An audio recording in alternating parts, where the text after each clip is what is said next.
thanks for coming. My name is Tomáš Nagypa. I'm a PhD candidate in Cinema and Media Studies at York University and a member of the Spiral Collective, who brought you both the Film Philosophy Conference and this masterclass. And it is my great pleasure to introduce Slavoj Žižek, who, as you may know, was kind enough to accept our invitation on a short notice after Alain Badiou, his friend and colleague, unfortunately couldn't make it here today. Now, of course, I assume that to you, Žižek needs no introduction, so perhaps I will just say a few words for the sake of the big other who may not know him that well. Also, it's interesting to note that if there's something that Canadians have in common with Žižek, it is perhaps the appreciation of the power of empty gestures, or symbolic efficiency of empty gestures. Okay, so Slavoj Žižek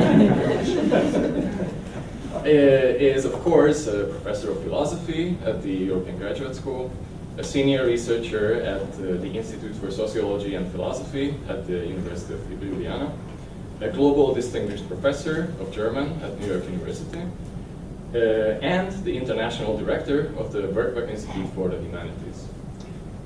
He's also the author of over 50 books, including, as you probably all know, The Sublime Objective Ideology, The Parallax View, and well, if you look at his Wikipedia page, a recent book, Žižek's Jokes, and his most recent, Against the Double Blackmail, Refugees, Terror, and Other Troubles with the Neighbors.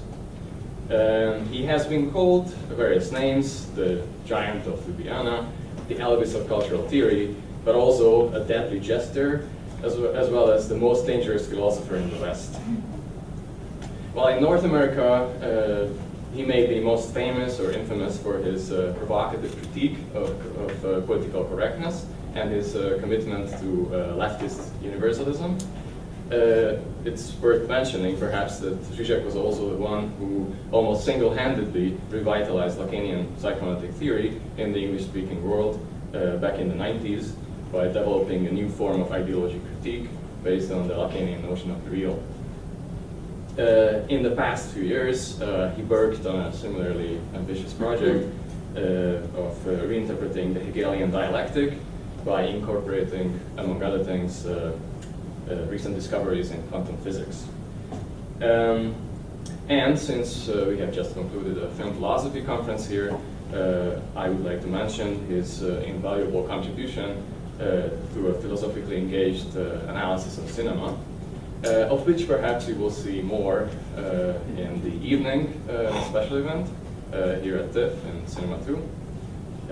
Today, however, Žižek will be talking about one of his classical themes that, in a way, perhaps going back to his origins and the sublime object, who knows. We'll be talking about Marx and Lacan, surplus enjoyment, surplus value, and surplus knowledge. So without further ado, I will give you and the big other, Slavoj Žižek. Thank you.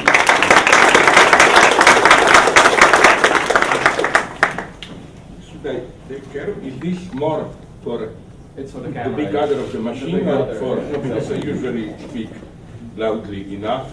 I'm very grateful for your kind invitation. I always like to drop in for my good friend Alain Badiou, and I must tell you from my private experience, because I know of at least 5-6 people who began to hate him because he had to cancel in the last minute that it's not that he is not played the role of a big academic who can afford this.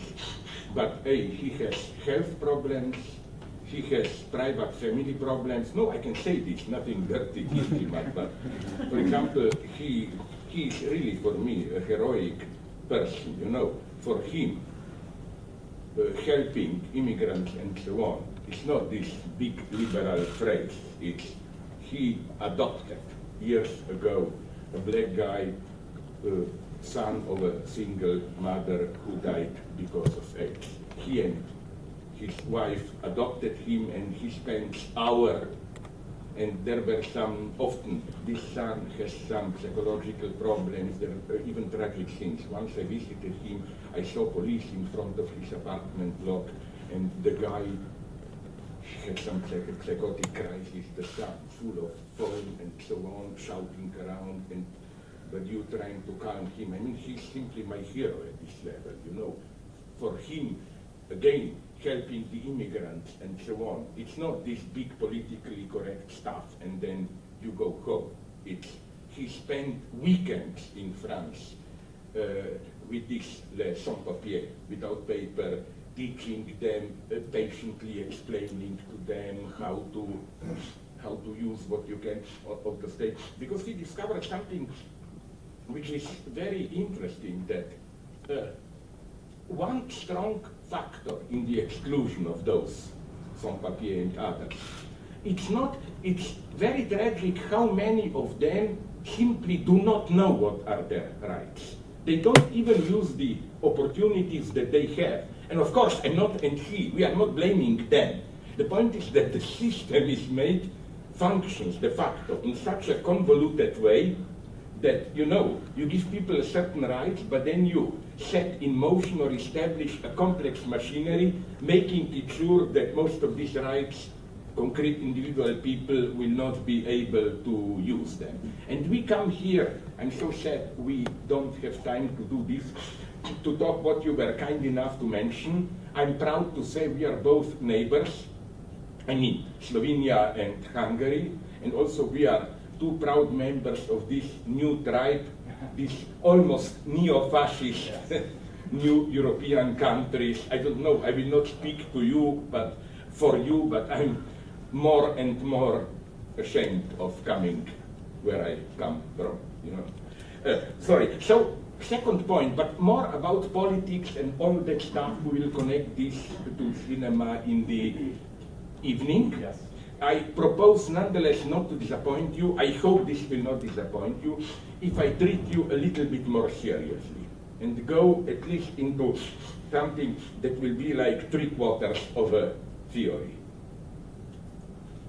About, again, this parallel between what Lacan calls plus de jouir, with all the wonderful French ambiguities, you know, because plus de jouir means more of, but if you know French, it also can mean none of it. Let's stop it, you know. No more of that.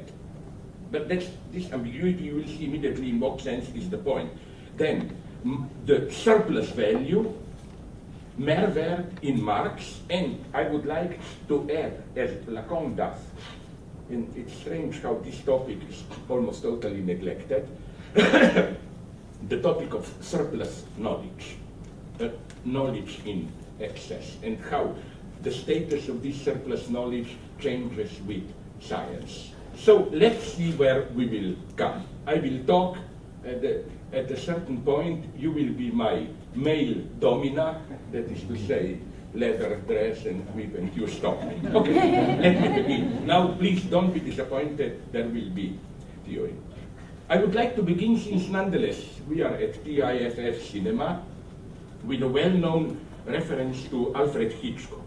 In his conversations with Truffaut, Hitchcock recalls a scene he wanted to insert into North by Northwest. The scene was never shot, and I think Hitchcock was right not to include it, because it renders all too directly the basic matrix of his work.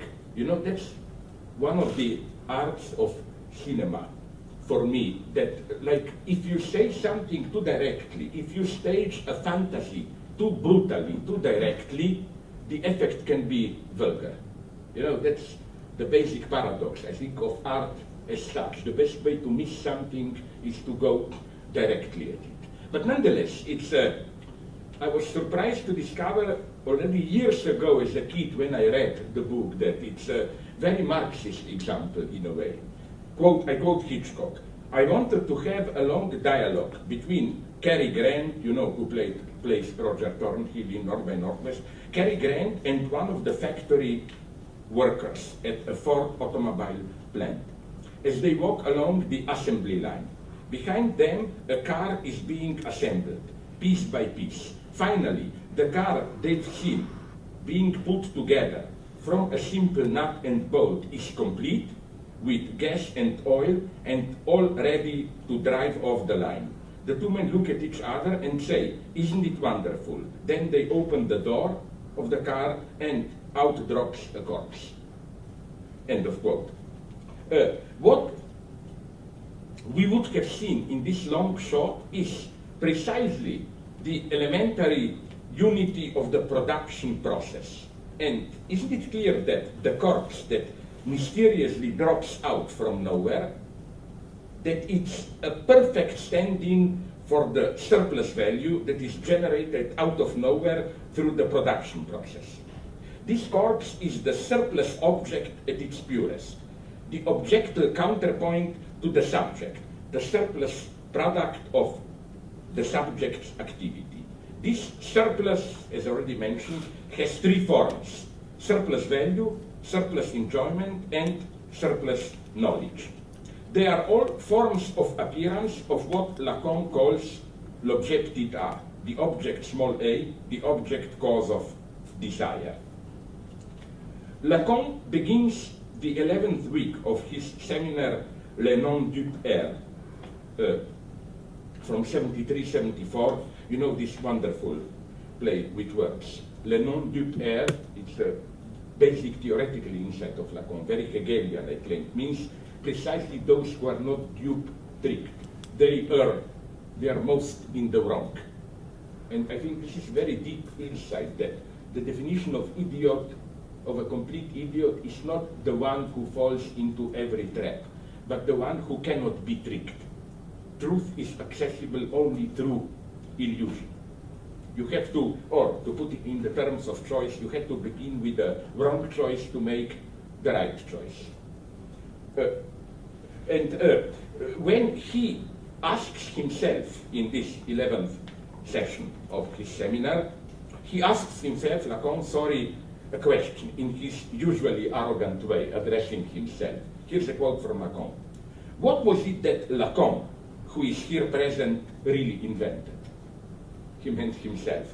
And then he answers the question. He says, like that, to get things going, objet A, the object small a. So Lacan considered this the core of his return to Freud. So again, it's not desire is the desire of the other. It's not the unconscious is structured like a language. It's not even there is no sexual relationship or some other of these big Lacanian mantras. And Lacan emphasizes that this object small a is not just one among his contribution. He thinks everything that he really invented is focused on this notion. L'objet A, object small a, has a long history in Lacan's teaching. It precedes for decades Lacan's systematic reference to the analysis of commodities in Marx's Capital. And okay, we don't have time to do this, but it would be very interesting to see how it means gradually exactly the opposite of what it meant. At the beginning, it was in his first seminars, early 50s, for Lacan, object A was simply the imaginary object, the image with which I identify and so on. Then it gets closer to the lack in the symbolic order and so on and so on. And only, again, I would say, in late 60s, does he develop his, let's call it, mature theory of object small a. And here, reference to Marx, especially to Marx's notion of surplus value, it's crucial. It enabled Lacan to articulate his notion of object small a as surplus enjoyment, plus de jouir, mehr Lust. The predominant motive which penetrates all Lacan's references to Marx's analysis of commodities is the structural homology between surplus value of Marx and what Lacan calls surplus enjoyment.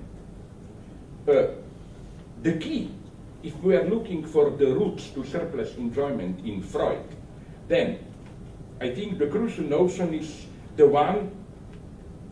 phenomenon called by Freud Lustgewinn, a gain of pleasure. This does not designate a simple acceleration of pleasure, like you can have sex this way, but take the drug and you will get even more pleasure or whatever. No, it means additional pleasure provided by the very formal detour in the subject's effort to attain pleasure. For example, an example from literature which always fascinated me. Do you know Brecht's Métis? Buch der, not Wandlungen, but Wendungen, reversals. Where basically, what does Brecht do there? He is retelling the history of revolutionary movements in Europe, but he transposes this history into an imaginary China. For example, he speaks about a wise Chinese leader called To Xi, which is of course Trotsky, and so on and so on. So, our retranslation of these pseudo-Chinese names back into their European original, aha, we say, To Xi is Trotsky, now I guess, makes the text much more pleasurable. This would be a nice case of Lustgewinn. Just imagine it could have been done easily. Just imagine rewriting Brecht's book without this Chinese bullshit. Just replacing Chinese names with real, as it were, European names. You get something very vulgar, common.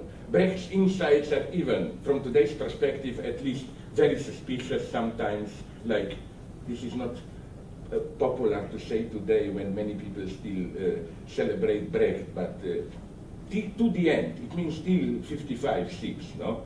He was bothered with it. He wrote a couple of texts which are very difficult to locate because people try to hide them, defending Stalinist monster show trials. He does it in a very objective way. He says, okay, maybe there is something problematic about them, but can we nonetheless imagine in what conditions this might be true? What could have pushed Trotsky towards becoming a traitor, and so on and so on? Or, the most elementary example, how much a process of seduction gains with its intricate innuendos, false denials, and so on and so on. It's you know, it's not just that because of cultural obstacles we do this game. Like, sorry for being male chauvinist direct, I want to sleep with a lady, and what I really want is just to tear her clothes off and do it, but unfortunately because of the social oppression and so on, I have to play all these games. No, it's not like that. I claim that if you take away these games, you maybe get some purely biological satisfaction, but you don't get pleasure. Let me, here we could lose time, but I will not lose it too much by giving you wonderful examples. For example, an example that I often use, did you see, I relatively liked it because it's kind of a moderately left British melodrama from some 15, 20 years ago, Brushed Off, with Ewan McGregor, playing a working class hero. This is Ewan McGregor, the old one, before he became Jedi and all the big things, no? And it's, I always, sorry if you know it, I always refer to it because it's a wonderful example. It's there is erotic tension between him who plays a worker to be fired and slightly more upper class girl who is an accountant for managers there, and okay, they flirt and he accompanies her to her home. And in front of her house, she says, would you like to come up for a cup of coffee? And he says, I would love it, but I don't drink coffee. And then she says, no problem, I don't have any. I cannot, can you imagine? It happens, apparently it happens, nothing happens, you know. Just an offer is rejected. Do you want coffee? No? Okay, I don't have it. So you'd say, so what? I mean, if you take it literally, it's total stupidity. Basically, the conversation really is about, do you want to come up and fuck me? Yes. But my God, by the very vulgarity of what I said now, you see how much you gain by doing an empty detour. Now, let's complicate this a little bit more. In the same way that in libidinal economy, there is no pure pleasure principle undisturbed by the perversities of compulsion to repeat, perversities which cannot be accounted for in the terms of pleasure principle. In the sphere of the exchange of commodities, there is no direct closed circle of exchanging commodities, this what Marx called CMC, commodity, money, commodity. I sell a commodity which is mine to gain money to buy with it another commodity which satisfies some of my needs. And here one has to be very careful. The point of Marx is not that this is still natural, this is non-alienated production because production serves human needs, and then in capitalism madness explodes. As Marx put it, CNC, commodity, money, commodity. I sell something to buy something else which satisfies my needs. Here we can say production still serves concrete needs of concrete people. Capitalist formula, as Marx shows, is MCM. Money invested into commodity generating more money. What happens here is not just a reversal, but as Marx put it very nicely, the whole process becomes eternal, because in CNC, exchange is just a detour, so that I get at the end what I really need. But in NCM, the moment money becomes predominant, the process becomes endless, because it never stops. You get money to get more money to get more money, and so on and so on. But what is crucial here, I don't have time to develop it, I would like to refer to you here to a book which was now published by Verso, it's doing quite well, of one of the younger colleagues of mine in Slovenia, Samo Tomšič. It's called The Capitalist Unconscious, where I have, of course, as always, that's my business as a grumpy old man. I am critical of that book, but I think he does this basic job very well in that book. Especially he shows that for Marx, CNC, this basic zero level of not yet perverted exchange, where exchange still serves concrete human needs, that it never exists, that it's a myth. It's a retroactive myth to justify capitalism. Because you know what's true capitalism? Capitalist ideology is its renormalization. Capitalist ideology is not, it's only money, engendering more money. No, capitalist ideologies, it's really about people, Even the most crazy speculative dance, it all serves satisfaction of the needs of concrete people, and so on and so on. So the point is that for Freud, I hope you will get the point, because here now things will start to get complicated. It's the same with simple, direct pleasure without a detour. Is exactly in the same way as for Marx.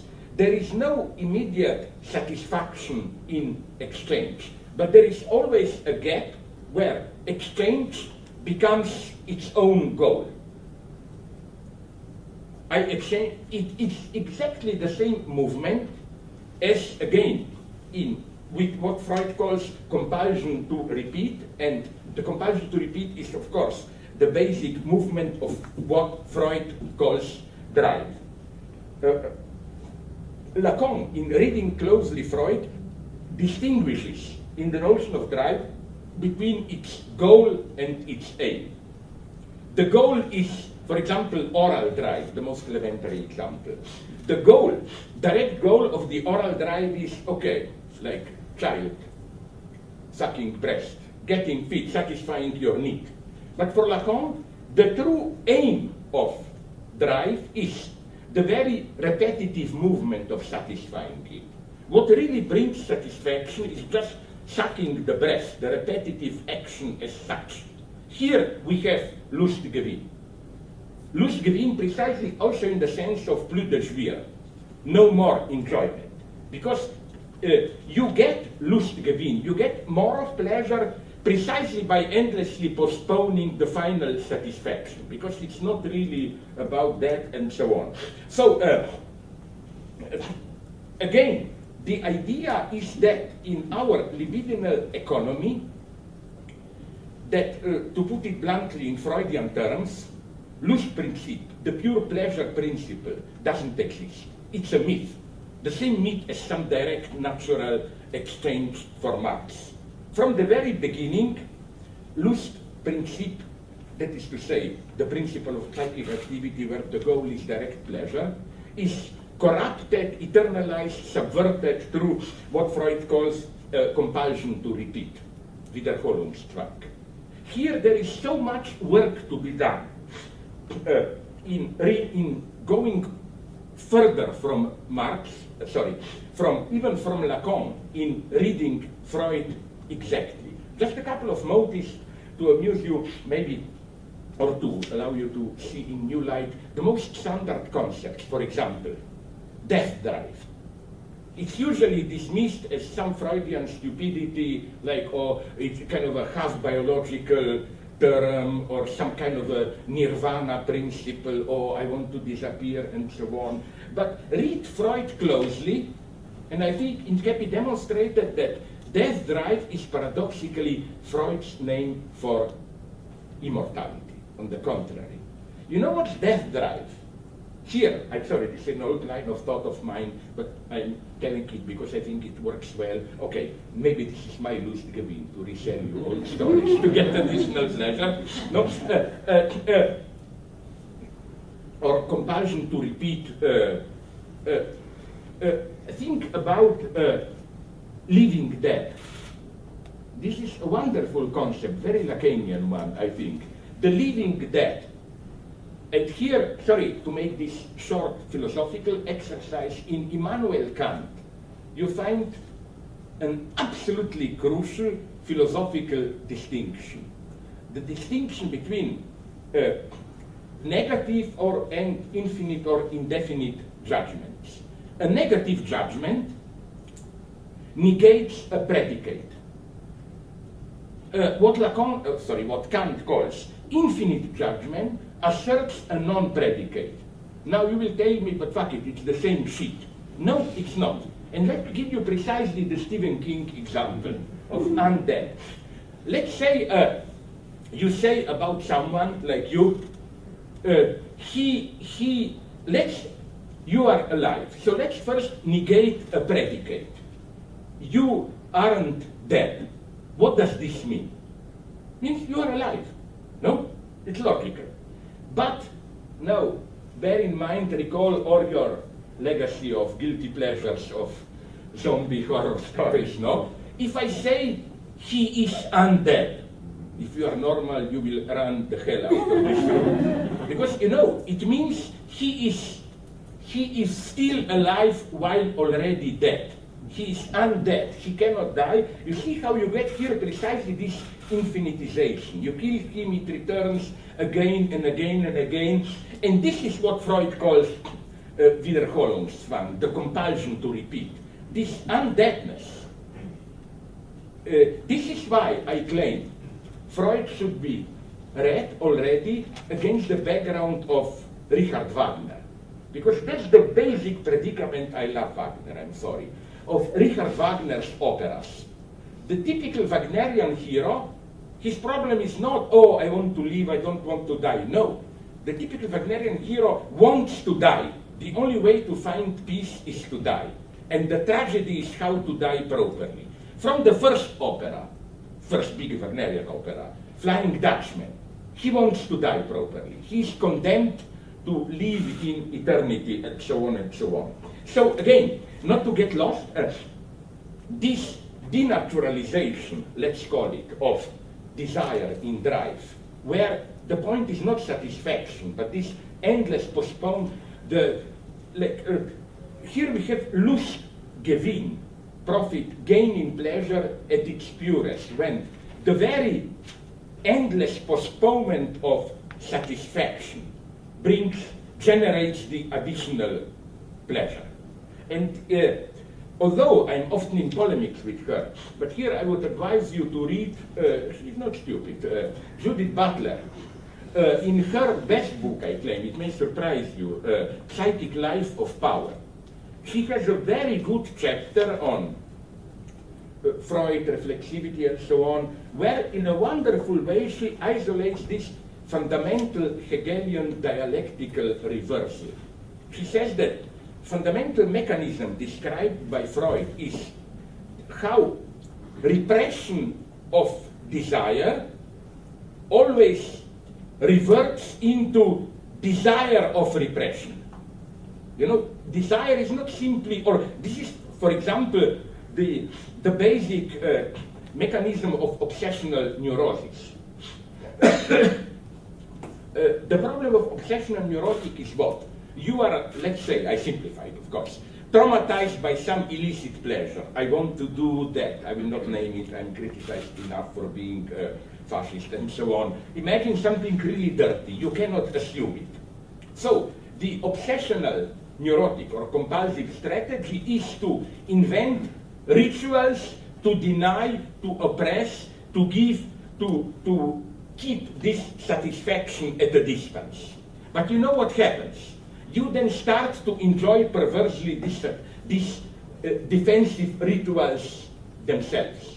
And that's so important to bear this in mind, because already through this simple insight, you can get rid of this all pseudo-postmodern stupidity of Lacan as a poet of non-satisfaction, lack, jouissance, full enjoyment is never here, it's castrated, it's on, you never get the object, or the primitive Oedipal version, no woman is really a mother, you know. We men in so-called normal sexuality, which for Lacan is not normal, and so on. We always, no, but you know, Lacan, and this is where psychoanalysis begins in exact parallel with Marx again. Lacan's premise is not just this tragic negativity. We have to heroically confront, assume the void of desire. Desire is a gap. No object can satisfy it, and so on and so on. No, the first complication of Lacan is, okay, no woman is a mother, but we have to add even mother herself is not the mother, you know. In other words, what I want to say with this is that Lacan's point is not just this negativity, but it's also the opposite one. Full enjoyment, it's not just something that we cannot ever get fully hold of, that forever evades. Much more tragically, it's also something we cannot ever get rid of. It insists, it remains, it haunts you. The more you erase it, like the tragic, and believe me, I know what I'm talking, if there ever was an obsessional neurotic, it's me. The more that through rituals you want to get rid of it, the more it haunts you. And now, to give you some example of this, I will give you two examples which are very problematic. I want to live through this this pleasure of being a little bit politically incorrect. I find this Lustgewinn in its perverted way as ideological category, with in some predominant politically correct discourse.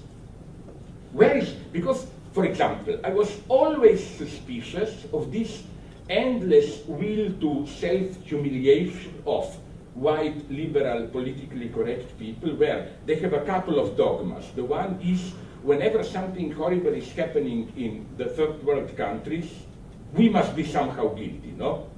There is, you remember, you're too young, many of you, 20 years ago, big ethnic slaughter in Rwanda, Hutus, Tutsis. Oh, it must be an effect of post-colonialism and so on. I mean, I'm not saying this is not true. I'm saying something else.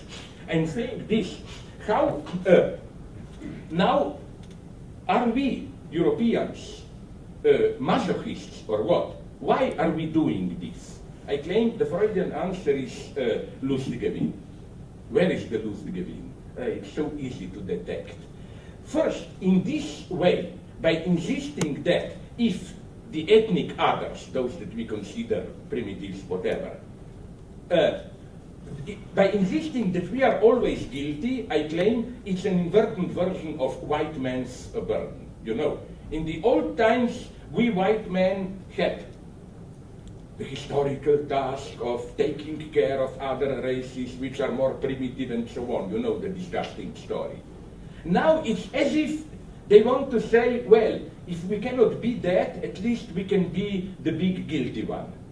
Why? What's the profit of us? The profit is that we are the only active agent who know it. We patronize the others, because I will develop to you this patronization at another level. Did you notice how, I don't know how you do it here in Canada, but in the United States I notice this all the time. Just ask a white politically correct liberal, how does he relate to asserting one's national identity? I notice that you have a clear hierarchy of permitted, not permitted. The further you are from white Protestant, possibly men, the more you are allowed to assert it. If you are Native American, but I hate that term, Native American, and some of my Indian, I proudly call them then friends, hate it also. You see, this is where politically correct changing names doesn't work. A Native American friend of mine that I met in Missoula, Montana, told me openly, why? I don't want to be a Native American, because the opposite of nature is culture. So we are native, you are cultural, or what, my God, and so on. And he told me a wonderful argument for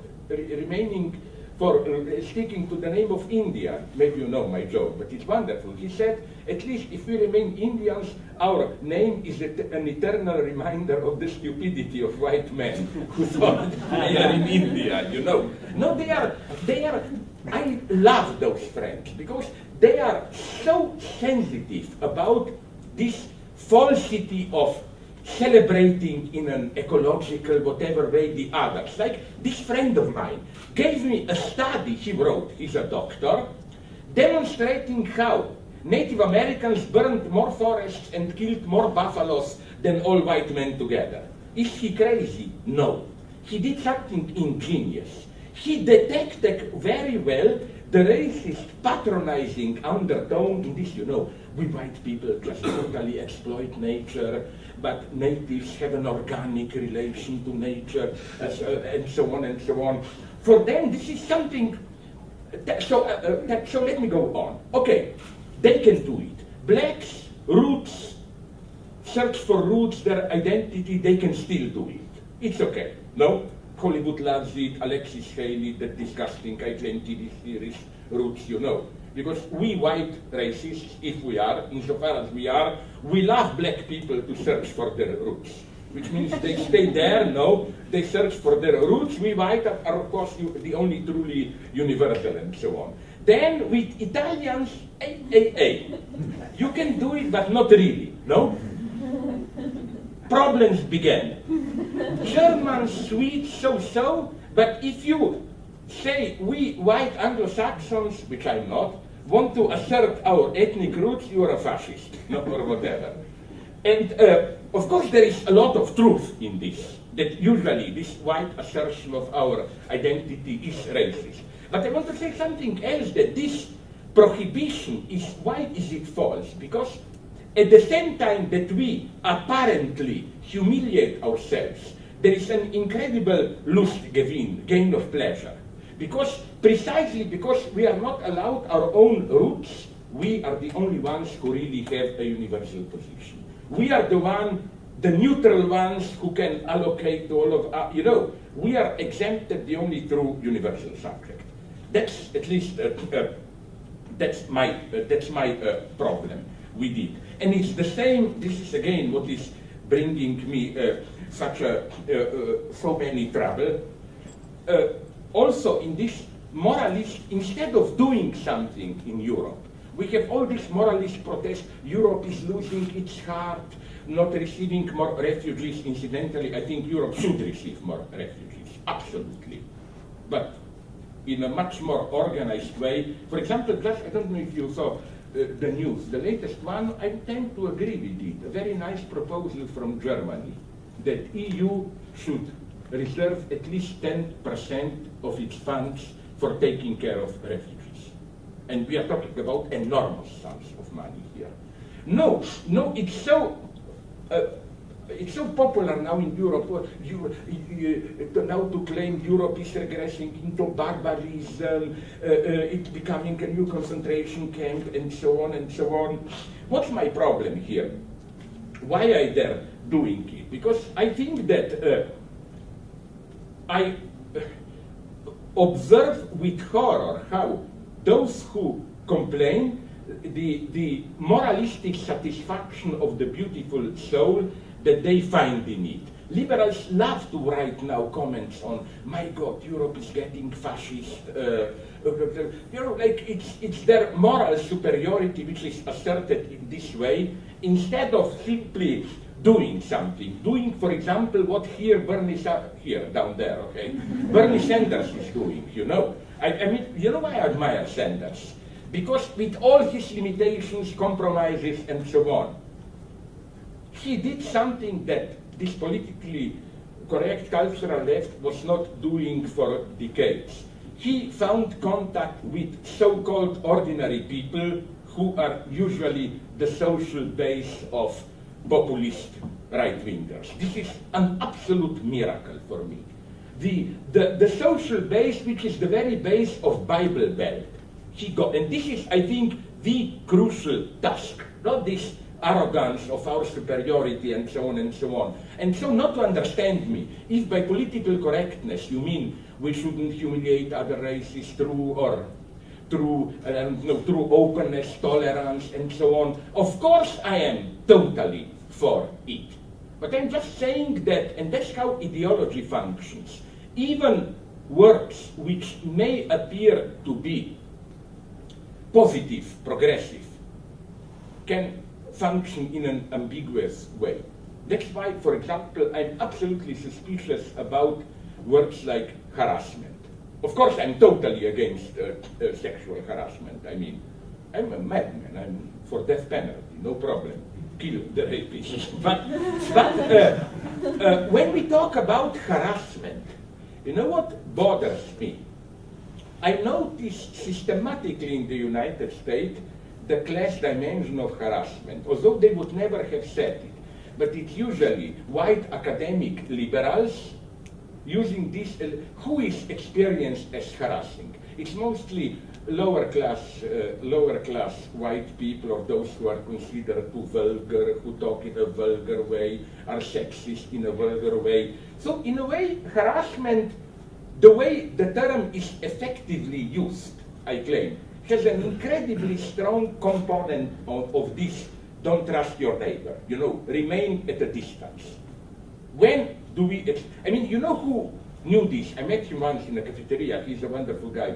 Spike Lee, in his, which film before his big biopic, before Malcolm X, I don't know, where he deploys in a wonderful way this idea how, you know, we love blacks, but, and then but, we feel, you know, but do they have to play, this was done 20 years ago, those big boom boxes, their music is intruding, their food smells bad, and so on and so on. That's the reality of harassment. That's for me the suspicious aspect of harassment. Or, another example, tolerance. I wrote a book in Europe, here it would be prohibited, a plea for intolerance. It's obvious for me. Why is it, this is not neutral fact, that we almost automatically translate problems of racism into problems of tolerance. But my God, this is not self-evident. Make a simple experiment. Go to Google, copy big speeches by Martin Luther King and search in them for tolerance. You practically don't find the word. He would have felt obscene if somebody would read him like white people should show more tolerance for black people or whatever. No, the problem with tolerance is, I think, that first it culturalizes the problem. You know, all of a sudden problems are not economic, legal, but why are we traumatized by other races? What are the fears deep in ourselves that we are really escaping from, and so on and so on. So you see, here things get really complicated for me. And here again, you find all different ways of obscure Lustgewinn. We should learn, when we are dealing with racism, and even with critics of racism, we should learn the old lesson of Adorno. He saw this clearly already in the late 30s in a wonderful short text about the structure of fascist propaganda.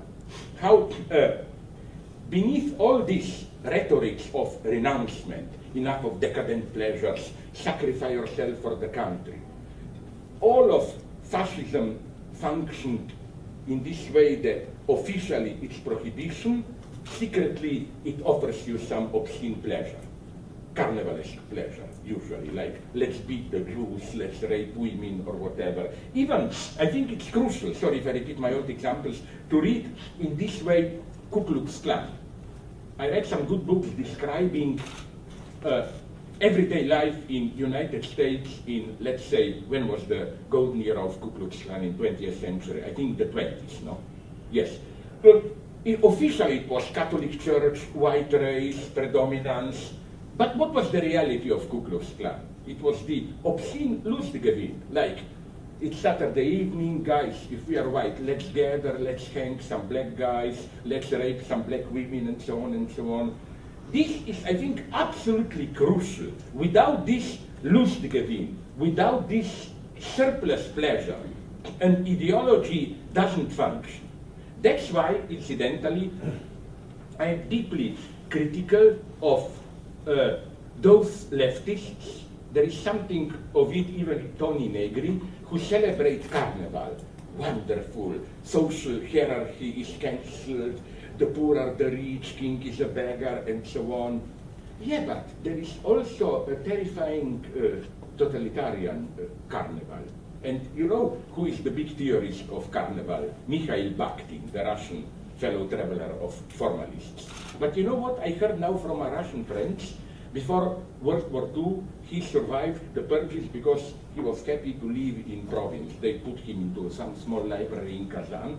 And when he was writing his book on François Rabelais, which is his book apparently celebrating Carnival, he took many notes. They now found these notes, and they were shocked to discover that the secret model for Carnival for him was not some, I don't know, public festivity and so on, but KGB, Stalinist purpose, Gulag and so on. This is Carnival at its purest. Today you are maybe secretary of the Central Committee, tomorrow you are English spy in Gulag. You know, this total reversibility and so on. And it's absolutely clear if you read the best memoirs of Gulag and of Auschwitz, for example, Primo Levi. Auschwitz was a carnival at a certain level. The carnival began with Arbeit macht frei, you know. This is for me a carnivalesque statement. It's immediately inverted and so on. Even Gulag, incidentally, if you want to learn about Gulag, ignore Solzhenitsyn, read the real guy, Varlam Shalamov, Kolimateis. He's the authentic one. But what I wanted to say is that I'm really sick and tired, and this is, I think, the tragedy of the left. They love these carnivalesque moments, you know. Oh, people explode, hierarchy is over. Isn't this getting boring and so on? The big problem that left has not resolved is what I call the day after. I said this yesterday as the unfortunate thing at Left Forum, that I use this example that I always use. Have you seen the movie V for Vendetta? Yes. You know how it ends. crowds penetrate the parliament, people take over, and then the end. As I usually say, I'm ready to sell my mother into slavery to see a movie called V for Vendetta Part 2. But what did they do then next day? For me, the true test of a revolution is not we all cry, 1 million people on Tahrir Square, on Gaza Square. Fuck you, I'm not fascinated by that. What interests me is when things return back to normal, a week, a month later, how will ordinary people feel the change? How, you know, the difficult, it's relatively easy to do this big ecstatic explosion. The really difficult thing is what Badiou calls the work of love or fidelity to the event. To translate this explosion into new rules, new order for everyday life. That's why I like Antonio Gramsci, who, you know, from the 30s onward, if in Europe you use the word new order, it basically meant fascism. But Gramsci still uses the term, he even edited a journal called Il Nuovo Ordine. I love this, that how, you know, in the 20s still the term new order didn't mean fascism. It meant, on the contrary, the crucial task of the left, and so on and so on. So again, back to my main line. We have to distinguish here, as you probably all know, between pleasure and enjoyment. What Lacan calls enjoyment, jouissance, is a deadly excess over pleasure. It's beyond pleasure principle. So now comes, of course, the basic paradox. Surplus enjoyment is a nonsensical tautology, because for Lacan, we do not have zero-level enjoyment, which is then supplemented by some surplus. Enjoyment is in itself a surplus. So this is why I claim a little bit of social or social-psychological, if you want, analysis, which is why I claim we do not live today really in a true society of unconstrained consummation and so on and so on. This is the trick of our consumerist society, that it's extremely self-controlled and regulated. Yes, we are solicited all the time, enjoy and so on. But, and then you get a series of disciplinatory measures. Like, I mean, this is when I meet people from some swingers or gay communities where they really dedicate their life to pleasure, more or less, I'm always shocked at the price they pay for it. But then you have to do the jogging, body training, behave in a proper way, what you eat. It's horrible. And I think that one of the reactions, populist reactions against this official hedonism is not, oh, it's too decadent. No, I can almost understand ordinary people. They experience this, let's call it naively, politically correct, regulated official hedonism as way too disciplined. You know where I got this truth? It was, there was some, obviously, right-wing publicity some 10 years ago when I was in New York. I loved it. It was publicity for beef. It showed this classic, barbecue, family singing country songs, barbecuing beef, and then just short expression, beef, real food for real people. You know? Okay, now you can say it's a proto-fascist man. Of course it is. It's disgusting. But the subtle message was like, do we really have to go through this over-regulated hedonism? Permit me to repeat another of my old stories. That's why one of my formating basic experiences was when I visited in early mid-90s, half illegally, it was risky Belgrade, and met them by a chance in a restaurant some probably people, strong nationalists who were probably engaged in ethnic cleansing. And I was stupid enough to engage in a debate with them, and it was wonderful what a lesson they gave me. I behaved as an arrogant European sociologist, and try to sell them the story of escape for freedom. Probably you are afraid of modernity. In modern world, your roles are not prescribed. You know, all this, you know, Anthony Giddens and so on stuff. We have to reinvent ourselves, too much freedom, so you cannot sustain this, you want to escape back into old certainties. And they started to laugh like mad. And they gave me a lesson. They told me, no, sorry, it's the exact opposite. For us, modern Western liberal society is over-regulated and frustrating. Of course, they understood this, they were not theorists in an extremely vulgar way. They said, I cannot even beat my wife. I see a nice girl there, I cannot rape her. I cannot. And for them, becoming a nationalist means precisely this. I go to Bosnia, I engage in ethnic cleansing, I'm free again. Don't underestimate this. So who are today consumerists? We are more than ever afraid of true consumerists. True consumerists are three, more or less, today, I claim. Drug addicts, smokers, and maybe up to a point, alcoholics. And that's why we are so obsessed. I always found suspicious, ideologically, all this campaign against smoking. No. I'm for punishing the big companies. I don't smoke. No problem here.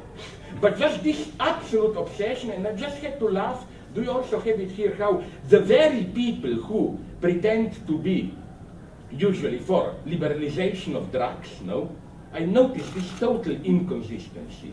Like in some politically correct way, it was decided that drugs are okay, you know.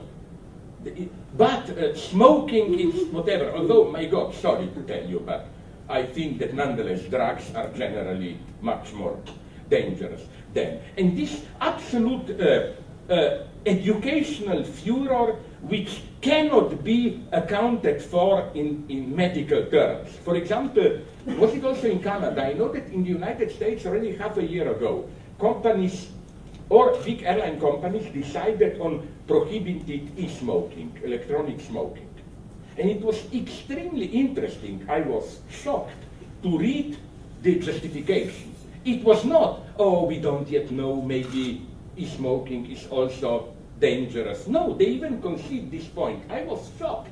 The justification was that by using e-cigarettes in public, you publicly display your moral weakness, your inability to abstain fully from smoking, and that's why this shouldn't be allowed.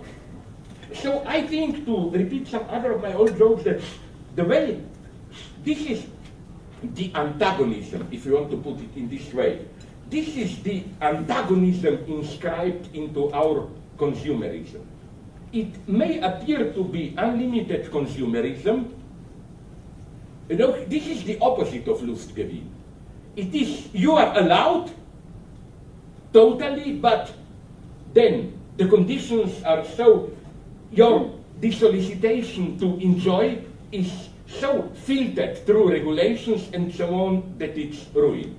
I always have here, remember, a horror story that, for example, the examples that I always mention, you know, the dream, our consumerist, controlled consumerist dream is, yes, enjoy, but with a product where you enjoy without paying the price for it. Like Coke, but Diet Coke. I don't know. So sweet dessert without sugar, beer without alcohol, sausage without fat, and so on and so on. And even in sex, this is what people call safe sex, usually, you know. So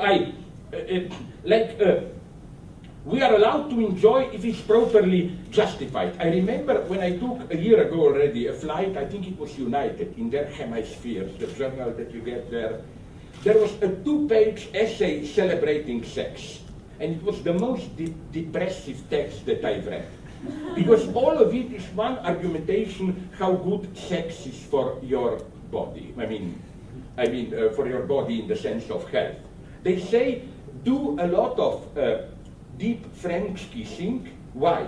Because in this way, your muscles will remain more firm, and when you will be old, the saliva will not drip from your... I mean, it's so disgusting. It really... it really ruins everything. You know, and this is where psychoanalysis can do its job today. You know, the standard story is, oh, psychoanalysis, it's old-fashioned, Victorian, we now have no prohibition. No, already if you read properly Freud, his problem is not we want to enjoy, but a prohibition, social prohibitions that we internalize prevent us from enjoying. So the function of the psychoanalyst is to enable you to get rid of these prohibitions so that you can do it. No, as Freud knows it very well, the true problem is not a father who terrorizes you, prohibiting you sexuality. Such a father is usually a good father. Why? Because you rebel against him and so on, it works. The true problem is the father, and now I will be intimate, believe me, I know what I'm talking about, I had it. A father who, I remember when I was 15, my father came to me, are you a true man? Are you attracted to girls? Should I show you how? Do you know how to do it? And so on. Believe me, this caused big troubles and so on, you know. So again, the situation is here, so again, the big paradox Freud is struggling with is not this simple one, social norms prohibit enjoyment, so we have to get rid of them or replacement with different norms. The big problem is why what Lacan calls the superego injunction to enjoy sabotages enjoyment in the most efficient way. Because I claim the classic authoritarian, moderately authoritarian society works so-so, I'm not celebrating it, but there is always a limited space for enjoyment open to you. As Lacan puts it very nicely, in every person of, every figure of authority always allows a space, a small niche. I don't see you there. I don't want to know what you are doing there, but discreetly just do it there. Even, and I checked this with my Jewish friends. By Jewish friends, I mean people who really know about the Bible. That even in the Bible you find this. You know the 10 Commandments, which is this, the first of the second. Do not celebrate other gods, you know. But this is, check it up if it's a good translation. Every good Jewish specialist in the Bible will tell you. This is not what it says there. It says, do not celebrate other gods in front of me. You know, it's this, I run the public space, don't do it here. What you are doing it back there, it's your problem. And we often, that's the tragedy of political correctness. We don't see this. Do you remember, when was it? I think he was still president, so it must be 4 years ago. The unfortunate Ahmadinejad visited United Nations, and then he was invited to Columbia University. And I'm no friend with Ahmadinejad. Incidentally, I was even engaged there in Iran in polemics. Remember when Musavior, who was the guy who lost elections, I wrote a text defending Musavi, and then for 2 days, I was told by some friends I was the main target of attack from Ahmadinejad press, claiming that I'm paid by CIA to ruin Iran. No, my reaction was to write an open letter to CIA. Hey, where is your money if I do that? Bank account. No, but more seriously, one thing has to be said for Ahmadinejad. I wonder if some of you know it more in detail, but 2 Iranian friends of mine were there. And to avoid a misunderstanding, they emigrated from Iran. They were not. But they told me that, remember, all big media laughed at it, made fun, how Ahmadinejad was asked, how is it with homosexuality in Iran? And officially, the translation was that he said, we don't have this problem because we don't have homosexuality in Iran. And everyone laughed. It was a mistranslation, I was told. He said something much more, okay, I wouldn't say refined, but different. His point was, we do it differently than you. We don't talk about it, we prohibit it in public space, and what you do discreetly is your problem.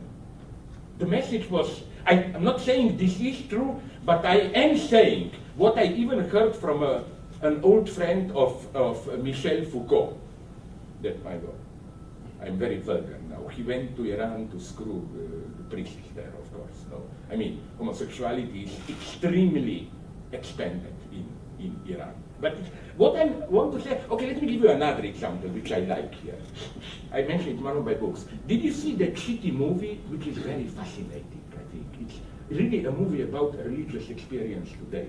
Did you see the movie? It's horror, cheap, stupid, Project X. Yeah, it's so crucial about it. It's in some small town, two jerks, nerds, want to organize a big party. The family of one of them goes for a weekend to another city, and before leaving, father tells the son, listen, you can have your party, but not more than 5 people, don't use the pool, don't touch the car, and so on. And then the guy puts note on the web, no, come, and then, I don't know if it happens here, but this is based on a true story in Europe, in Belgium, it really happened.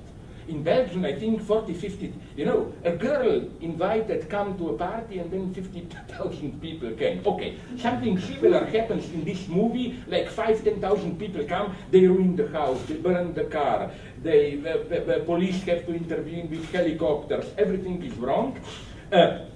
What's interesting in this is my answer to those, I hate them, as they call post-secular people who claim our societies are too secular, we need to enter the new sense of the sacred post-secular. I claim at a certain point in the film, it's pretty nicely shown, this simple, stupid amusement, it's clearly that it acquires a sacred dimension.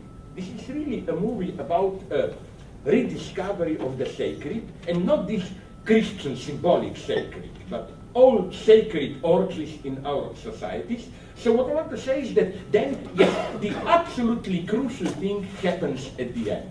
When father returns, and you would have thought father would explode. He does explode. He says to his son, listen, you didn't follow my orders, you will have to work hard. And then the father adds, and this is the end of the movie, then the father adds, but nonetheless, I admit it. You did have a courage to do this. I didn't expect it. You know, father plays this game of traditional authority. While modern authority, okay, I will propose you a solution for me cheating here. Just to conclude with another story from one of my books, what's the problem with this permissive authority, how it can be even more oppressive? It's my old story, sorry if you know it. Imagine it's, let's say, Saturday, Sunday afternoon, you are a small boy or a girl, and your father wants you to visit some stupid old senile grandmother. And of course you don't want to go. Okay, let's say you are a traditional authoritarian father.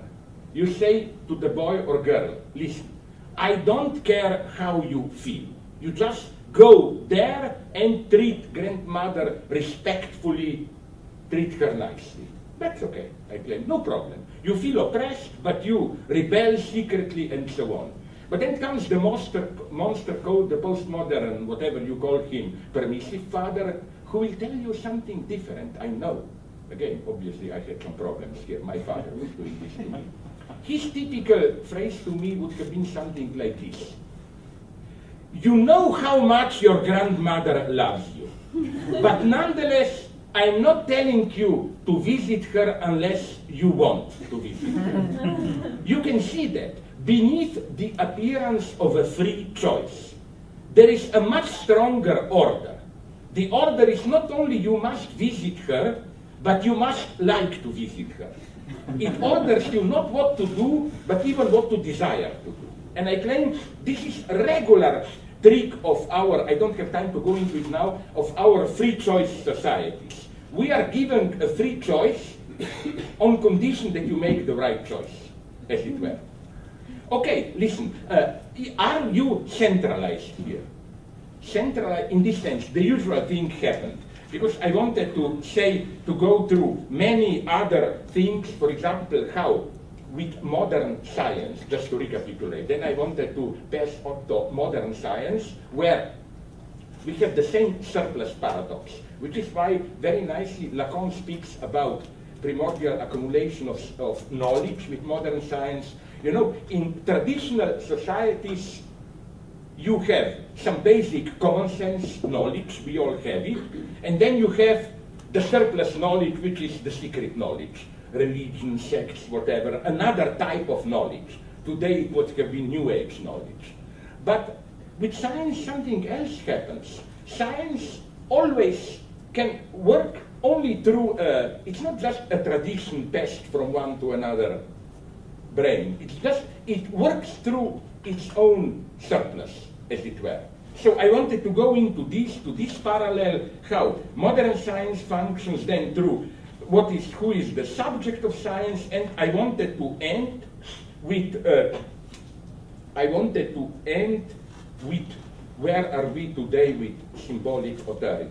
Is it true? Because there is a certain image of where our societies are moving. That was to be the leftist conclusion. Where they say in modern capitalism we no longer have authorities, that Oedipus is past. It's just, usually the term used is generalized perversion.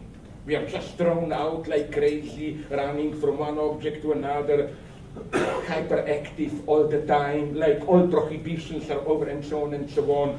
Even my original teacher, the nephew of Lacan, Jacques Miller, unfortunately bought this story. How? The new century will be the century of the real. It's no longer Oedipus, no longer symbolic construction. It's real outside the law, and so on and so on. I wanted to oppose this radically, claiming that no, this idea of the crazy free circulation of capital, real without law, still covers up prohibition, covers up a fundamental antagonism. And you know, this to conclude with a problematic statement, if you allow me. Okay, no, now I will do my dirty trick. I agree with you, I've talked too much, debate. So, okay, debate. I ask myself, Professor Žižek, what did you want to say in the remaining? Don't be afraid. I wonder if you will agree. I will conclude with how this same topic of how to deal with excess, real, outside law, we encounter it, do also have them here. How to call this LGBT, this, okay, segregated toilets problem. Let me make it clear what's my position here. Of course, I totally support it, in the sense of ending this last segregation and so on. Just beware that you will not get out of it what you will expect. You know why? Let me say it. You know, the first thing to note is that it's not simply that our societies are progressing. I mean, I read this even in a cover story of Time magazine. Everybody knows it that. On the one hand, in our societies, call them developed, whatever, Western, I don't care, more and more you have abortion, women's rights, gay marriages, whatever. But you know, as a maybe reaction, maybe not, in many of the third world or other countries, you have more and more homophobia and so on. And this is a crucial thing to understand. Now you will say, this is because these countries are poor and so on. No, let me give you a fact which may be so surprising. People usually try to account for this new populism by people feel exploited, poor, blah, blah, cheated by modernity. But look at a country like Poland, where I have good connections. It's maybe the only, up till now, true economic miracle of post-communism. You can say with other countries that they screwed it up and so on, but in Poland, really, the standard of life went up. They never had it so good. And still, you have now an incredible hardline reaction.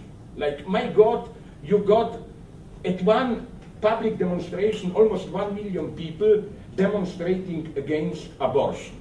And wait a minute, not just against abortion, it's already outlawed. They even want to close these last loopholes, which are, abortion is now, I think, permitted in Poland if mother's life is in danger, if it was the result of rape, or if the child is, how do you call it, freak, ill, distorted, so that it will probably die. Now they want even to close this loophole. So you cannot explain it in this simple economic sense. But what I'm saying is that this is one pole. And in Europe, it's very funny to observe this struggle. The one pole that I call politics of new sexual difference, which means how maintaining traditional hierarchic sexual difference is perceived as the central issue in escaping today's decadence, in reconstituting new society. So we shouldn't too much make fun of those primitives, Boko Haram, whatever. Boko Haram is in northern Nigeria. No, this is the clearest example. It's very paradoxical. You have a big movement, they want to reconstruct all society. The basic premise, Boko Haram, no Western education for women and so on. And the thing is very sad. If you read their statement, I even met some of them. They consider their fight as anti-colonialist fight. They claim from our everyday experience, the basic effect, result, the most destructive result of colonization of our countries is the disintegration of our traditional communal structures. So they claim this is where it begins. We have to, the first move in fighting anti-colonialism is to firmly re-establish sexual hierarchy. The first thing that made me suspicious is how all the big business enthusiastically supports it. You know, like Tim Cook on Apple said, well, it would be better maybe for him to do something for slave workers of Foxconn in China. But you know where I see the problem in this? I want to reconstruct something that may be called the primordial scene of transgenderism, and it's totally authentic experience. They always mention it, like, you come to the, okay, you have certain needs, you come to the toilet and anxiety, you cannot recognize yourself. Like, you may be determined socially as a man, but sorry, I don't recognize. I'm not that, I'm not that. Well, for Lacan, the first note here would have been that it's always like this. Okay, not to such a degree, but sorry, maybe I'm a pervert idiot here, but quite often when I go to a toilet and see gentlemen, am I that? I mean, and this, I'm not making just a joke here. For Lacan, sexual identity is ultimately always an escape, a desperate attempt to cover up a fundamental anxiety. Am I that or whatever? This is why for Lacan, subjectivity is such, yes. Sorry, no, but just to go on. And so you know what would have been my solution? It's a little bit funny. You know the three, you know, okay, with other ways, not excrements. You know, I noticed in your country probably that when they try to put for different ways, different, no, to recycle. You have, for example, in my country, you have paper, plastics, organic waste, whatever. And then I noticed you always have another one, which is waste in general. And it's a wonderful Hegelian paradox, as if the universal dimension must appear aside as another particular. That would have been my solution, if you ask me. Men, women, general sex, sex as such. Why? Because you know what's the problem from Lacanian theory? Okay, you can disagree with the term, but when Lacan speaks about what he calls symbolic castration, he means precisely this fundamental anxiety, unease, as if by way of entering sexuality, I am deprived of a part of myself. I never can find myself in it. And I think the disappointment maybe of transgenderism is that if you neutralize it, that you will get rid of it.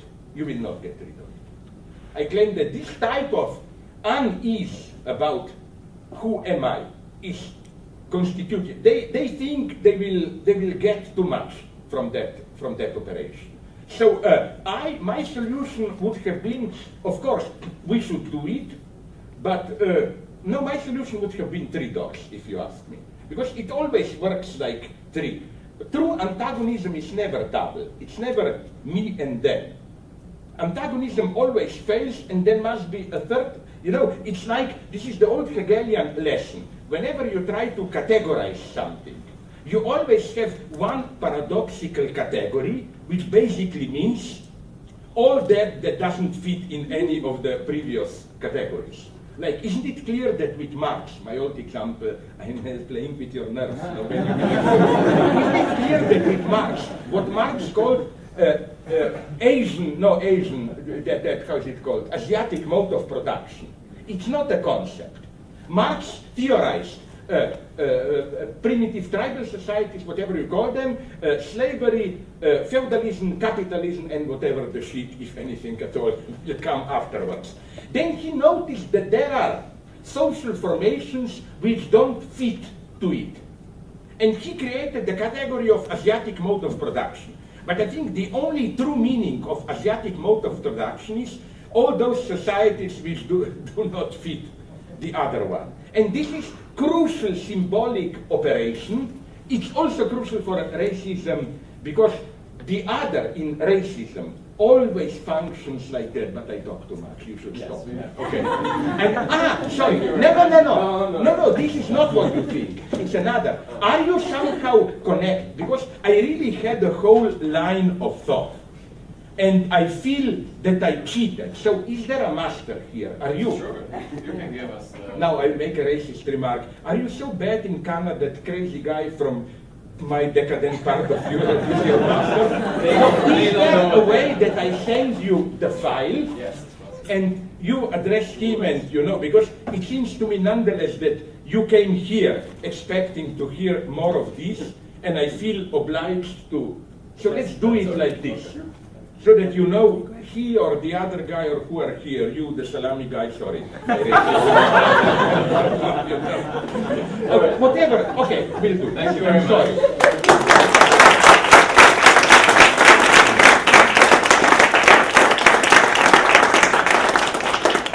So, unfortunately, despite Žižek's best efforts, we still have time for questions. My aim was to be able to say, with all hypocrisy, I'm so sorry that we no longer have time for debate. All right, so who wants to start? Please. Okay. Please. No. Okay. I was wondering, so you talk about like borders, and recently there's been a lot with the Syrian refugees, and I was watching a CNN broadcast the other day, and there are all these protests that say borders kill. And I was just wondering what your thoughts would be on that in terms of like national identity, and you were talking about gender identity, and how to both live with borders that are not malicious, but also exist like as in a nation or as a national identity or something like that. Because so. Yeah, I see. You know, my problem is this one. At least I don't know about the world situation, although I'm noticing that it's not just a European problem, it's happening all around the world with violent consequences which are not properly reported in our media. For example, as we know now, almost half of Zimbabwe is in South Africa.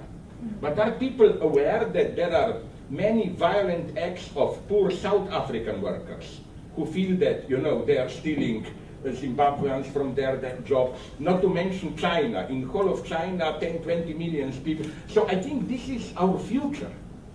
For economic reasons, global warming, or even natural disasters. Let me tell you something. My good friend Jean-Pierre Dupuy, the French theorist of catastrophes, he's a member of some official organizations, so he was, when Fukushima happened, the day after he was there. And he told me, do you know that it was kept secret, but for one day, the Japanese government thought that they will have to evacuate the entire Tokyo area. How? Where will they go? And so on. So we will confront, and I think it's absolutely crucial to do it in an organized way. Here, all these misunderstandings emerge about my role here. I think that the way it was done in Europe was totally catastrophic. First, that they allowed, I'm more and more, and even this is based on some of the rumors that I hear from my friends, diplomats in Brussels, that it was done consciously to secretly promote the right-wing anti-immigrant agenda. You know, it was done in this chaotic way. Tens of thousands every day through Greece, Macedonia, Serbia, Slovenia, and so on, as if they wanted to provoke the backlash. I think my solution would have been absolutely even more immigrants into Europe. I always repeat this. The true threat to Europe are those who present themselves as defenders of Europe today. Like, would you like Europe where your beloved leader, Viktor Orban, or the same leader of... If such people take over in Europe, this is the end of Europe, my God. No? So this is not... What I'm saying is that, and this is the tragedy of European Union, maybe it's the end, the same thing could have been done in a minimally organized way, which means, I propose even using the army, not to fight the refugees, but establish on Libyan coast, Syria, Turkey, big centers, process them, airlifts or whatever. It could have been done in a much more efficient, simple way. The result of this chaotic way is that now, after this experience, in every more or less European country, if you were to hold a referendum, it would be mostly around 2/3 against the refugees. And there it's very difficult. There I had a conflict with my good friend Varoufakis, who said, oh, democratize Europe. I say, okay, but you must do something more. Because if you just render decisions in Europe now transparent, democratic, it's very bad news for refugees. For example, I had a debate in Germany when I defended refugees, and then some right-winger in Berlin, big debate, some right-winger attacked me, said, but you pretend to be for democratic transparency. But then he said, listen, Angela Merkel made that big gesture, come. Over 1 million people came. This is a big change in Germany.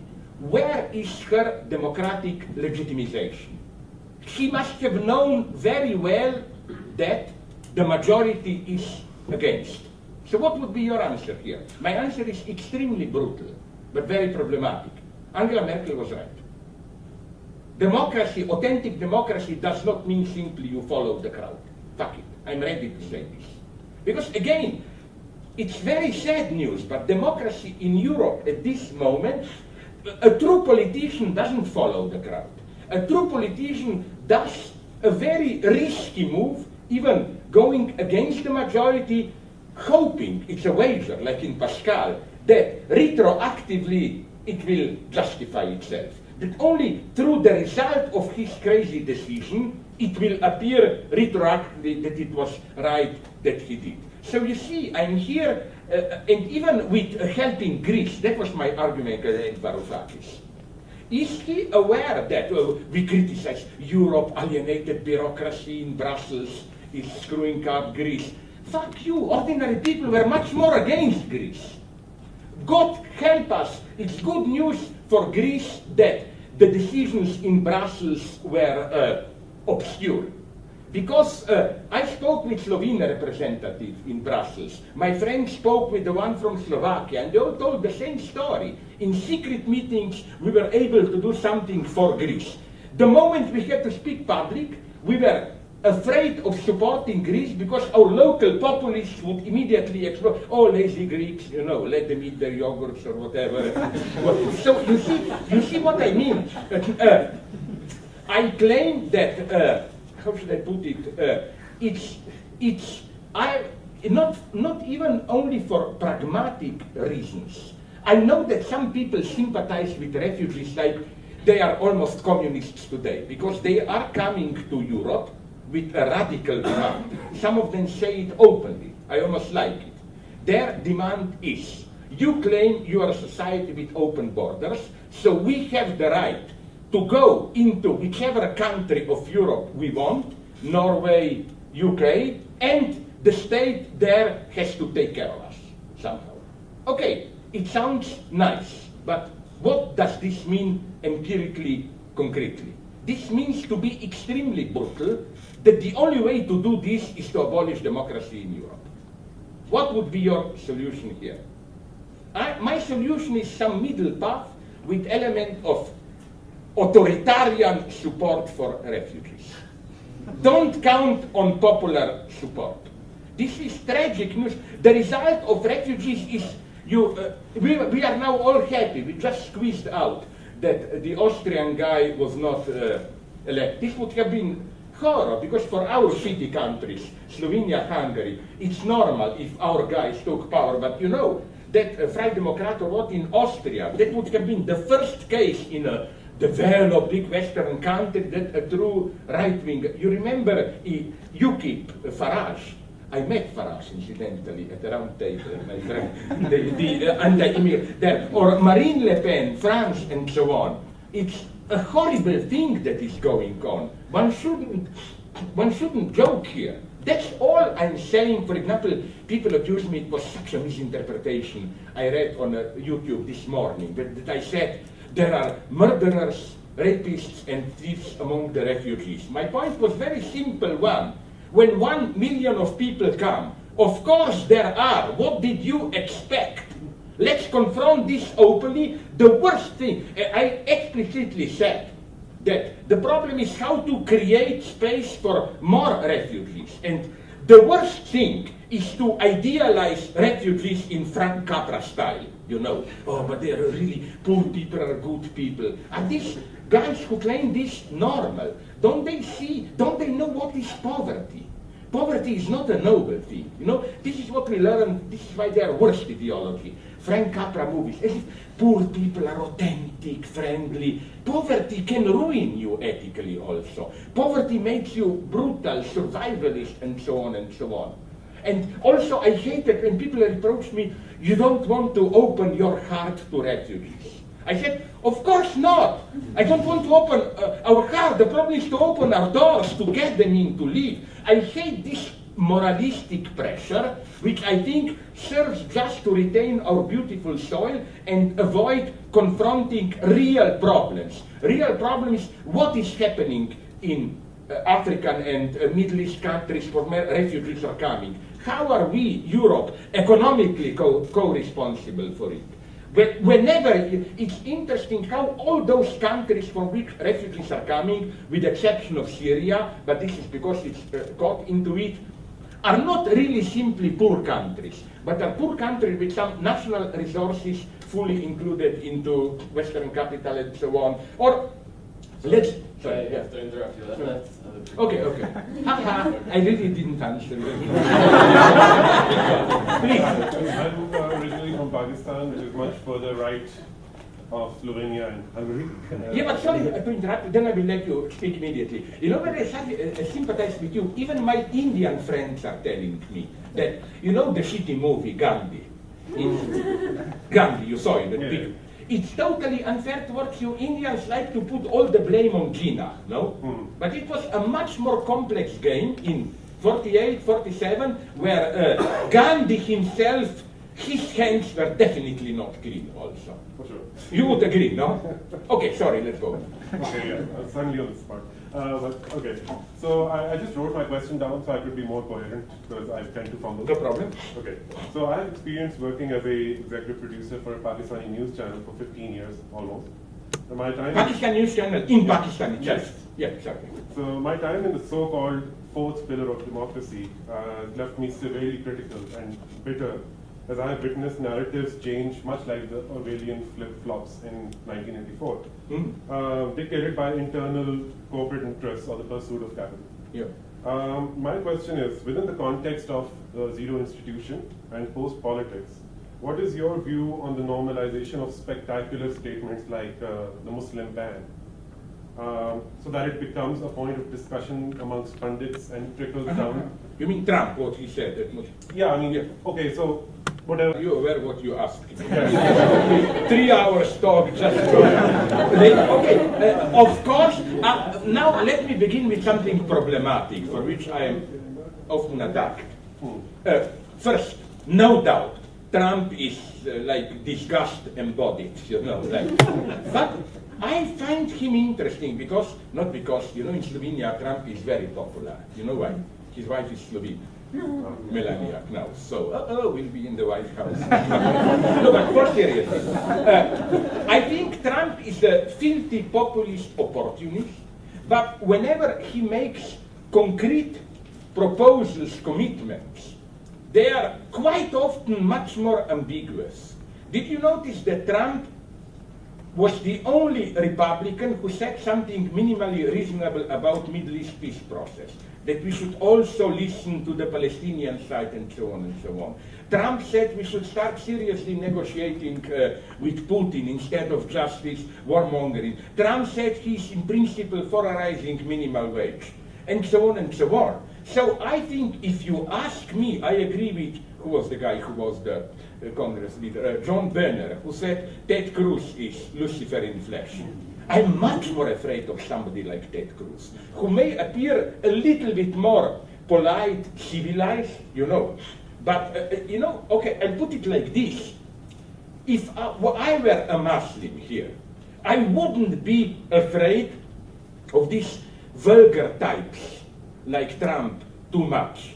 Much, because nonetheless there is, I hope, although one has doubts, a certain limit to this vulgar populist appeal. I'm much more worried about people who basically say the same thing, but in a superficially more civilized way, acceptable for general media and so on and so on. For example, I've written about it, it's similar to what you say, torture. For me, the true scandal is not that some people are now openly for torture. Also, my beloved Trump, I know, he said, waterboarding, much more, much more. The true horror is that torture became a topic of public debate at all. The true problem is normalization of torture. And I'm here very open, not a naive idiot. I'm well aware that people do torture. Now I will go to the end, and then you can put me on YouTube and again claim that I'm a fascist. I can imagine a situation where I would maybe torture someone. Let's go into this ridiculous sentimentality. My daughter, whom I love 10 years, is kidnapped by bad men and then I have someone in my hands, I know he knows where is my daughter, it's ridiculous.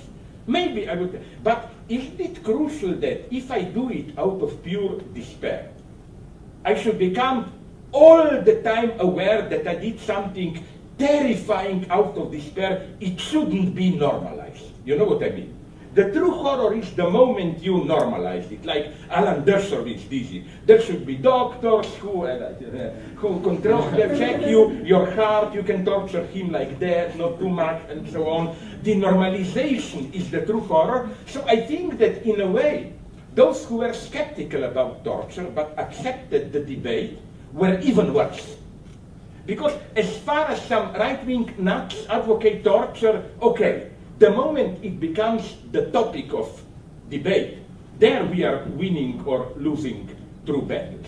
And there I think more and more we are ethically, I really think that we are now in the last 2-3 decades in an era of ethical disintegration, decay. You know what we need? I said this yesterday, again didn't like it in New York, the day before yesterday, sorry. We need more dogmatism. But don't be afraid. You know what I mean by this? Let's take rape. Sorry, maybe you know my line, my old example. I wouldn't like to live in a society where you have to argue all the time that women shouldn't be raped. Sorry, but I would like to live in a society where the moment a guy starts to play this disgusting game, oh, do they really don't want to be raped? What if they secretly want it?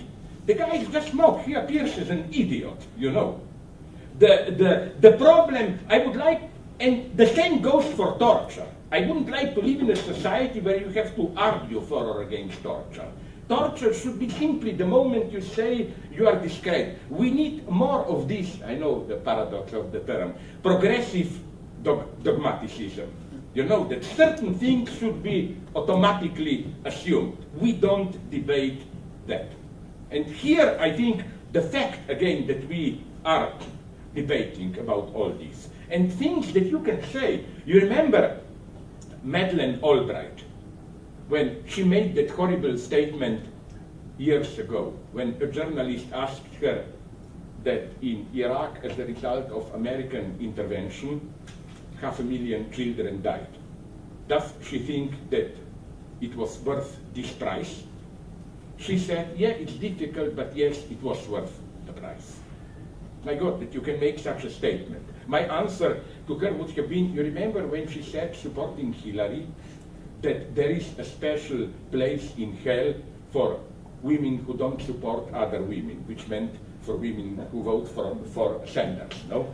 Well, I would say maybe if there is God, and if God is not totally evil, which is a matter of big debate, maybe what there is in hell is a special place for women who claim that to bomb 500,000 children to death is an acceptable price. Maybe she got it wrong, what is. No, but you know, sorry. Yeah.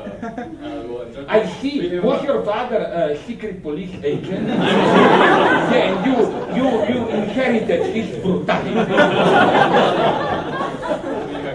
Okay, I have two more questions. But It's short a deep questions. side. In your country, Short Attila is still a normal name. Exactly. What country is this where Attila the Butcher can be a Sorry. Sorry. Short questions, please, and also please short answers. Okay. I didn't. Your pleading was not sincere enough. That wasn't desperate. Sorry, please. So first, I'm originally from India, and I agree with both of you what you just said. So, Yeah. No, but you know what's my problem in India? Ambedkar against Gandhi. I'm for Ambedkar, to make my position clear. yeah, that's You also cannot right. agree, but No, there's another. Yeah, there's very interesting dynamics going on in India Yeah, yeah. right now, but I won't go into that right now. Sorry. But I mean, in your recent book on refugees, you mentioned that the refugee crisis is overdetermined by class struggle as such, and one of the solutions is, as you say, or one of the technical solution is to some kind of organized manner in which Europe accepts refugee and. because I'm afraid transports them. otherwise we get populist backlash and it's the end. That's But what do you see in terms of this, the class struggle that you think that is over-determining the refugee crisis as well as other? Well, I enumerate this in my book. First, I would say it's clear that the ultimate cause of this refugee crisis is the way global capital functions. Here, I even refer, you may remember in the book, to my half-friend. He is a right-winger, but not a stupid right-winger. We should learn from them. Peter Sloterdijk, who in his book of global capitalism used this wonderful metaphor which has a great echo in movies from Wizards of Cupola. That global is also globus, like, how do you call it in English? Cupola. You know that there are those around 20% who are in, there are those who are out. And I claim this is a new form of class struggle. We have to rethink Marx here. I think that to bring the paradox to the extreme. What for Marx was the ideal proletarian exploited? You work in a factory, you have a permanent job, okay, you are exploited, but life goes on. This is almost a privileged situation today. I think the much more crucial element of those exploited, or however we call it today, are those in so-called failed states, which never fail in themselves. Their failure is always the result of their inclusion into global market. Like, take Congo. The tragedy of Congo is its wealth itself, coltan and all that stuff. If you, it's tragic, crazy idea, but if somehow you make disappear all the natural resources, minerals from Congo, the war there would have been over, a plain civil war in a month or two. So what I'm saying is this: we have those who live in so-called failed states. We have, I mean, did you read, probably you did the book by Mike Davids, City of Courts, about how, about slums, favelas. This is something very paradoxical, how more and more in our societies you have parts which are simply not fully covered by the legal order. And it's not necessarily only poverty. When I visited Brazil, I learned very interesting things, how they even have the term now favela capitalism. which means precisely because you are not constrained by any legal rules, you can do crazy, okay, brutal, but also sometimes create. So what I'm saying, and then we have, for example, precarious workers. It's not marginal. In Slovenia, my city country, almost 50% of workers are already precarious. And here we should fight ideology. Why? Because the trick of successful neoliberal ideology is that it presents you your very new forms of slavery as new forms of freedom. When you say, my God, I don't have a permanent job, every year or two will I get a new contract, I'm in anxiety, then comes somebody like Anthony Giddens and tells you, but listen, this is a new form of freedom. You are not alienated, fixed into one role. Every year or second year you can reinvent yourself and so on, all that stuff. So you see my point.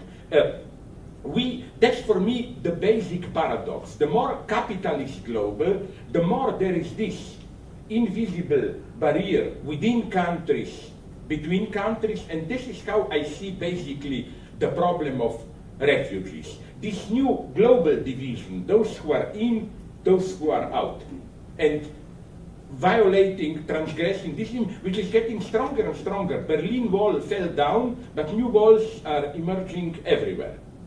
And so I'm simply here, miracle always happens, but I no longer have this Marxist trust, history moves forward. I'm much closer to Walter Benjamin here, who said, the task today is not to ride the train of history towards progress, but to pull the emergency brake, So again, I'm saying that today, precisely with reference to problems that you mentioned, we live at an extremely interesting moment. It's the moment when in Europe and in the United States, the old logic of manufacturing consensus on how politics reproduces itself, those in power, is breaking down. That's the meaning of phenomena like in Europe or also down there, like Trump sectors and so on. And these are very dangerous moments, but also moments of hope. We shouldn't be afraid of these moments. When here I remain a Maoist, that wonderful saying of Mao, everything under heaven is in disorder, so the situation is excellent. This is what is happening today. I mean, without Trump, there wouldn't have been Sanders. Not because they are opponents, but the same situation that, in the case of Trump, means the breakdown of this standard way how democracy officially reproduces itself, because that's the basic lesson. Democracy appears an abstract procedure. We vote, blah, blah. But we all know that this abstract procedure is embodied in very precise, unwritten rules, who decides what is admissible. It's the same paradox that I mentioned there. You are free to vote if you remain within the constraints of, and that's so interesting, that's the basic paradox. The moment people are confronted with a real choice, those in power interpret this as a crisis of democracy. Crises of democracy are precisely moments when there is a chance that maybe democracy, that people are confronting a real choice. So if you ask me for the United States where I am, no, I cannot do that, but what I will say, no, but a part of me even says, like those, some of radical Bernie Sanders supporters, maybe better Trump than Hillary, No, don't be afraid, I'm not ready to do this, but just part of my heart moving in that direction. Okay, so let's have one final question, maybe from this part. Okay, then last. Sorry, Go ahead. me again. So I was actually just at Left Forum before we got there on Saturday, and then came here to this film philosophy panel, and kept having in my head this striking difference between these two conferences. This populist American, where it's people that work very hard and completely sort of, for me, non-academic context, and then this conference here. What can we do as academics to help the leftists in the populist effort? What is our role here? I'm here conditional pessimist, how should I put it? First, let's face it, my God. And apart from pushing for what 50 years ago would have been perceived as not even radical, but moderate social democratic agenda, does the left have any concrete idea how to restructure society or whatever? That was the great tragedy in experience with Greece, as Varoufakis emphasized all the time. They were denounced as crazy, lunatic, radical left, but if you look at what Syriza demanded, it's something that 50 years ago in Europe, it would have been considered not even radical, but very moderate, centrist social democracy. And the same goes for United States. If you take into account general trends today, then I'm sorry to tell you, Richard Nixon is a radical leftist. Yes, you know, this is Fred Jensen told me this. Richard Nixon is an extremely interesting figure. He was a jerk, whatever you want. But if you define left in a very primitive way about how much money do you give for students, for social health care, Richard Nixon was the most leftist president. And he opened up with China and so on and so on. So I never, not for a second, believed in that story, Watergate, you know, like, which is pure ideology. What a great country United States are. Two simple journalists can overthrow the strongest man in the world. Yes, with the help of who knows whom in the background, you know. This is why, although I don't like Oliver Stone too much, I appreciate his film on Nixon, which is not just against Nixon, you know, Anthony Hopkins. It's a nice idea, okay, Hannibal Lecter as Nixon. But, you know, it points nicely this deep ambiguity of Nixon. Don't write Nixon simply off. So what I'm saying is that, again, okay, classical social democracy, unfortunately, because of the way global capitalism functions, is over. State socialism is over, although it's over in a paradoxical way. Where communists are still in power, they are usually the best managers of new capitalism. No, I claim that if China thrives, if it will, we'll see. Precisely only Communist Party could have done this. That's what liberals cannot accept. I knew someone, okay, I can tell you who, Wang Hui, the great Chinese social philosopher. He has some obscure connections even with the daughter of Deng Xiaoping. And he told me a wonderful story. The daughter told him that when Deng Xiaoping was dying, all these as kissing guys around him, flattering him, asking, what do you think your greatest act was? They thought he will say, yeah, opening China, blah, blah, reform. No, he said that when things opened, that I wasn't tempted, and now we know that almost the majority of the party was tempted by going to the end, full Western democracy. And he said it would have meant chaos. Now, it breaks my heart. I wrote critical texts about China. I'm now, a friend of mine there told me when they translate my books that how they are censored heavily and so on. But what I'm saying is that it's very sad sign of our predicament that probably Deng Xiaoping was right. That if you want modern type, contemporary type of dynamic capitalism with stability, authoritarianism can do much better. It's very sad. So what I'm saying, ex-communist, this. Then the last surviving hope of traditional left is this endless poetry of local democracy, you know, against ossified state apparatus, representation, local communities, and so on. I'm totally opposed to this. I think first for theoretical reasons, the problems we are facing today, refugees, ecological catastrophes, and so on. If anything, we have to invent even larger forums, transnational forms of collective decision-making, and so on. Second thing, I think that as a model, this doesn't work. This is, again, this stupid leftist fascination with we should be engaged. Maybe I'm alienated, but at no look at it, I don't want to be too much engaged. For me, one of the visions of hell is that I live in a local community where every afternoon we have some shitty meetings, you know, like how we will distribute water, how we will educate. No, I want an efficient, anonymous, half-invisible machine which takes care of all that bullshit, so that I can read my books, write my books, watch movies, whatever. And So again, I think that it simply doesn't work. You know what's the truth of this? I have also connections in Venezuela, they tell me. People celebrate, oh, Chavez, wonderful. People self-organize themselves, communes, and so on. Yeah, but every good analyst knows that. The absolutely necessary obverse of this is the strong caudillo role. You need a strong, more than democratically strong leader.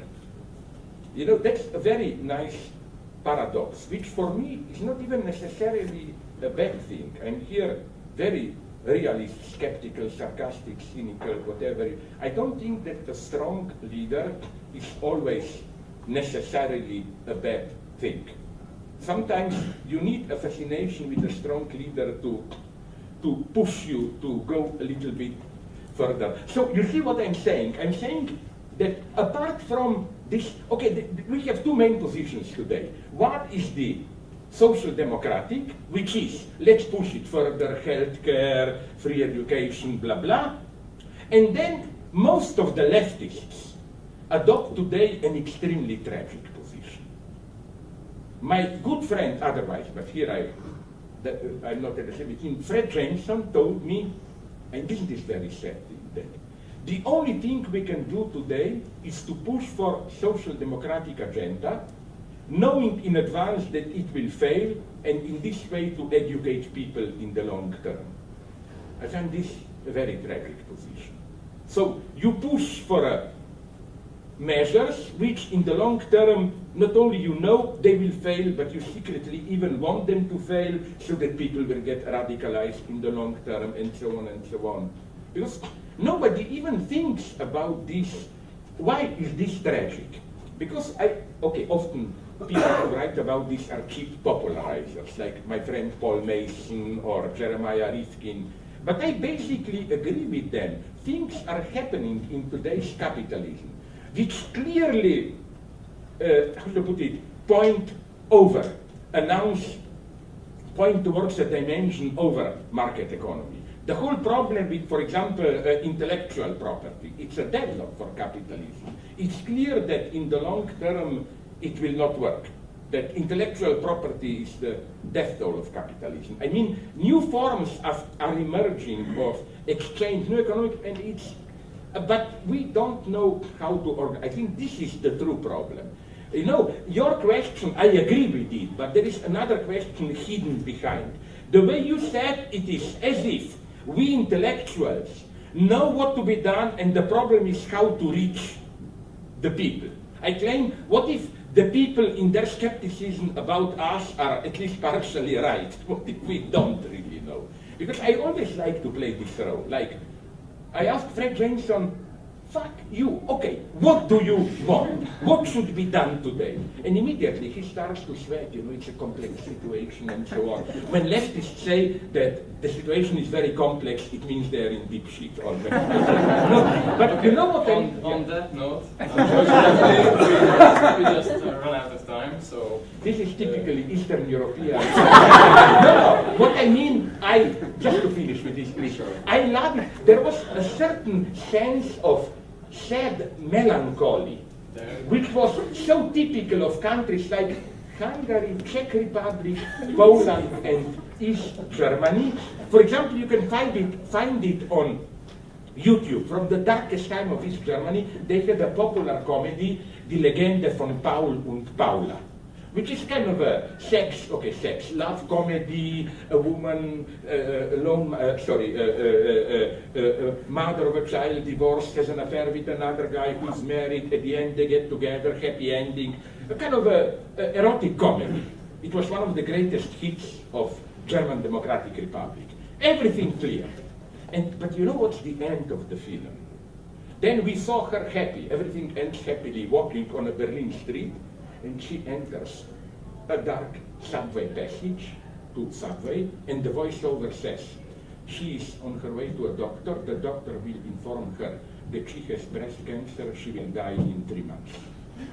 This is something so typical, you know, even in the harshest Stalinist terror, totally out of sync with the whole atmosphere of the movie. Or, for example, the famous Polish proverb, Christopher Zanussi made a movie on that famous graffiti. It's absolutely the best definition of life, popular Polish. You know, what is life? A disease which always ends in death and which is transmitted by sex. It's totally true. That is life. But you see, I like it so much how, even if we were living under the harshest of Stalinism or whatever, this spirit remains there. And maybe this is our legacy to world culture. Excellent. Thank you.